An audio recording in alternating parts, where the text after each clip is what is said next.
Dan untuk mengetahui perkembangan terbaru dari kasus ini, kami sudah terhubung bersama dengan Kasubdit Penmas Polda Metro Jaya, AKBP Reynald Simanjuntak. Selamat malam Pak Reynald. Selamat malam Mas Bram. Baik, Pak Reynald terima kasih sudah berkenan bergabung. Jadi langsung saja, kalau memang ini berhubungan dengan rekening Dortmund, artinya bisa dipastikan ini bukan motif pribadi begitu ya? Ya, ini bukan motif pribadi. Jadi ada rencana dari C alias Ken, ya bersama-sama dengan tersangka lainnya atas nama dengan inisial DH, ingin memindahkan suatu dana dari rekening Dormar, ya ke rekening yang sudah disiapkan oleh saudara C alias Ken. Jadi mereka mencari ini kepala cabang bank mana nih yang bisa diajak kompromi, ya.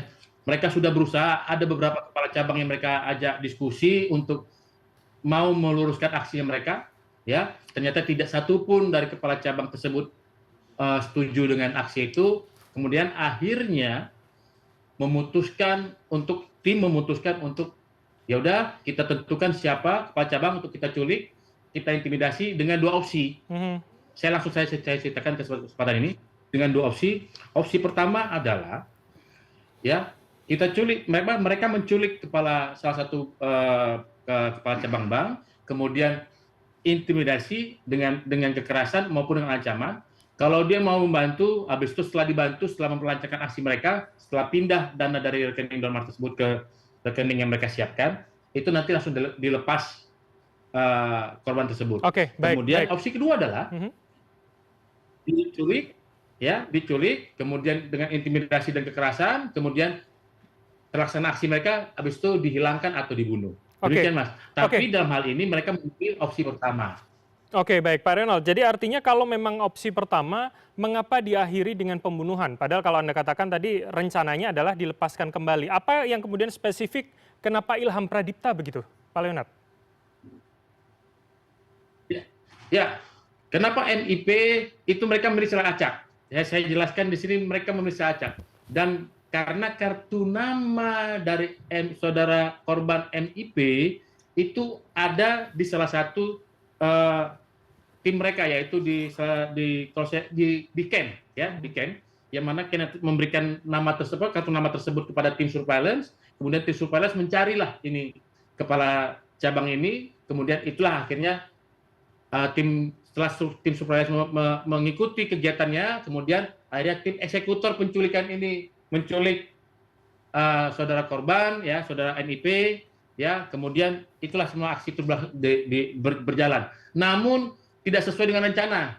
Nah, di sini makanya tidak sesuai dengan rencana. Yang tadinya begitu diculik, ada nanti dibawa ke safe house, yaitu posko mereka. Nanti di situ tim IT datang untuk melancarkan aksinya. Kalau sudah diintimidasi terus mau diajak bekerja sama dengan secara paksa, nanti tim IT main di situ. Setelah itu mereka tadinya ingin melepas.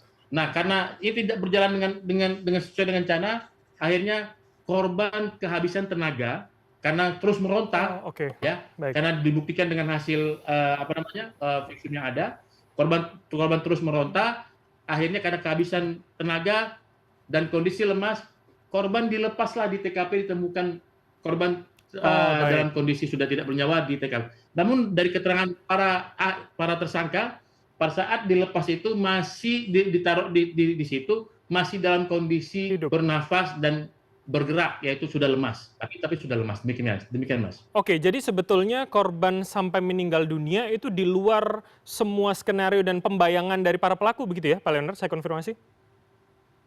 Di luar, kalau berdasarkan keterangan dari para pelaku, ya, dan yang menaruh korban di situ terakhir, bahwa tidak ada diduga mereka bahwa sampai menghabisi nyawa korban.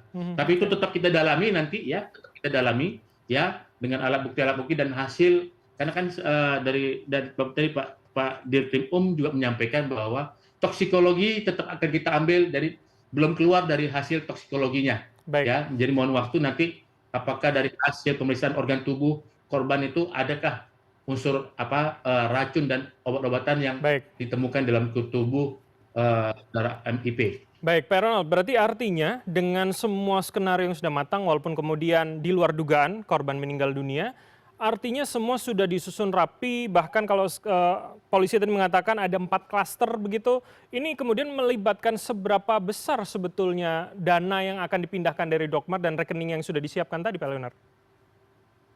Ya, ini yang sedang didalami oleh penyidik, Mas. Mhm. Ya, jadi tadi juga sudah disampaikan pada saat rilis bahwa saudara C alias Ken ini belum begitu terbuka kepada penyidik. Oke. Ya, belum begitu terbuka. Oleh sebab itu, penyidik masih mengumpulkan beberapa alat bukti lainnya, baik secara scientific sekalian investigation maupun secara konvensional, nanti dipersesuaikan dengan keterangan-keterangan ahli lainnya, yang mana nanti membuat tersangka sudah tidak bisa lagi bungkam. Jadi mau nggak mau dia menyampaikan, karena semua bukti itu sudah menyampaikan tanpa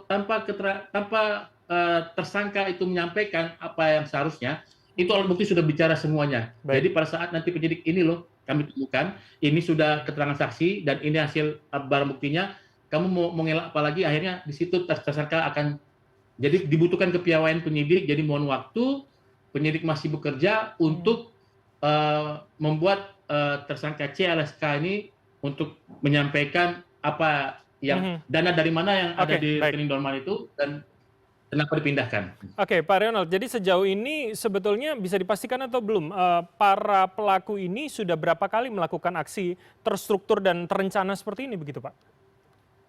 Kalau keterangan yang kita dapatkan dari seluruh tersangka yang ada, Mhm. ini baru pertama kalinya, ya, Mmm. baru pertama kalinya. Makanya mereka kewalahan untuk mencari kepala cabang salah satu bank yang bisa melancarkan aksinya mereka. Jadi Oke. ini baru uji coba mereka, Mas.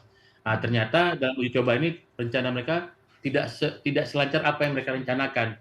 Justru malah mengakibatkan kepala cabang yaitu korban MIP meninggal dunia, Oke, kehilangan nyawanya. baik baik. Ini kemudian ada 2 oknum TNI begitu, Pak. Bagaimana koordinasi dengan Pom Jaya dan bagaimana untuk, eee, di militer sendiri sebetulnya penanganan 2 anggota ini? Ya, kami jelaskan untuk penanganan 2 oknum TNI AD tersebut kita serahkan kepada Pom Jaya, ya, dan kita joint investigation, ya. Kami jelaskan di sini joint investigation, Mhm. saling bertukar informasi, saling bertukar keterangan, ya. Jadi polisi bisa memeriksa oknum anggota TNI tersebut dalam pemberkasan 15 tersangka yang sipil ini sebagai saksi, dan 15 tersangka sipil juga bisa diperiksa oleh kawan-kawan penyidik di Pom Jaya untuk sebagai saksi di dalam dua berkas oknum anggota TNI tersebut. Dan ini berjalan sangat sangat luar biasa, betul-betul bekerja sama antara Pom Jaya dan Ditreskrim Polda Metro Jaya. Ini kita joint investigasi sehingga tadi siang juga Bapak dan Pomdam menyampaikan peran dan keterlibatan dari 2 oknum tersebut sampai mana dan pasal berapa yang diterapkan pada 2 anggota TNI Baik. tersebut. Demikian, Mas. Oke, baik. Kami tentu publik menunggu lebih jauh pengungkapan kasus ini, Pak, karena tentu ini sangat meresahkan dan harapannya tidak akan terjadi lagi kepada siapapun. Terima kasih atas waktu dan juga informasi dari Anda, Kasubdit Penmas Polda Metro Jaya, AKBP Ronald Simanjuntak telah bergabung sama kami. Selamat malam, sehat selalu, Pak Ronald. Selamat malam, Mas.